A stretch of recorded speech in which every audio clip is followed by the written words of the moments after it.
আসন্ন ইউনিয়ন পরিষদ নির্বাচনকে সামনে রেখে জগন্নাথপুর উপজেলার ৫ নম্বর চিলাউড়া হলদিপুর ইউনিয়নে চেয়ারম্যান পদে প্রার্থী হিসেবে আনুষ্ঠানিকভাবে নিজের প্রার্থিতা ঘোষণা করেছেন মোহাম্মদ ছায়াদ মিয়া।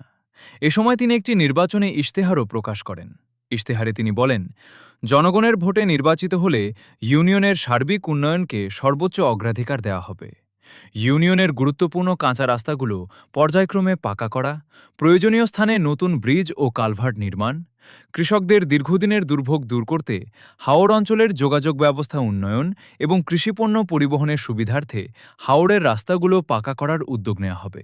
এছাড়া শিক্ষা প্রতিষ্ঠানের অবকাঠামো ও শিক্ষার মান উন্নয়নে প্রয়োজনীয় পদক্ষেপ গ্রহণ, যুব সমাজের কর্মসংস্থান ও সামাজিক উন্নয়নমূলক কার্যক্রম জোরদার, সুশাসন, স্বচ্ছতা ও জবাবদিহিতা নিশ্চিত করে একটি আধুনিক ও মডেল ইউনিয়ন গড়ে তোলার প্রত্যয় ব্যক্ত করেন তিনি। মোহাম্মদ ছায়েদ মিয়া বলেন, আমি দীর্ঘদিন ধরে এই ইউনিয়নের মানুষের সুখে দুঃখে পাশে থাকার চেষ্টা করেছি। আপনাদের ভালোবাসাই আমাকে চেয়ারম্যান পদে প্রার্থী হওয়ার সাহস দিয়েছে। আমি নির্বাচিত হলে কোনো ব্যক্তি বা গোষ্ঠীর চেয়ারম্যান নয়, পুরো ইউনিয়নের চেয়ারম্যান হিসেবে কাজ করব। জনগণের মতামতকে সর্বোচ্চ গুরুত্ব দিয়ে উন্নয়ন, সেবা ও ন্যায়বিচার নিশ্চিত করতে চাই। আমার লক্ষ্য একটি আধুনিক, উন্নত ও মডেল চিলাউড়া হলদিপুর ইউনিয়ন গড়ে তোলা।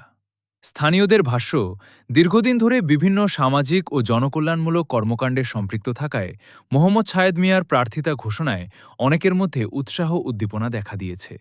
এলাকার উন্নয়ন ও জনসেবামূলক কার্যক্রম আরও গতিশীল হবে বলে আশাবাদ ব্যক্ত করেছেন তারা।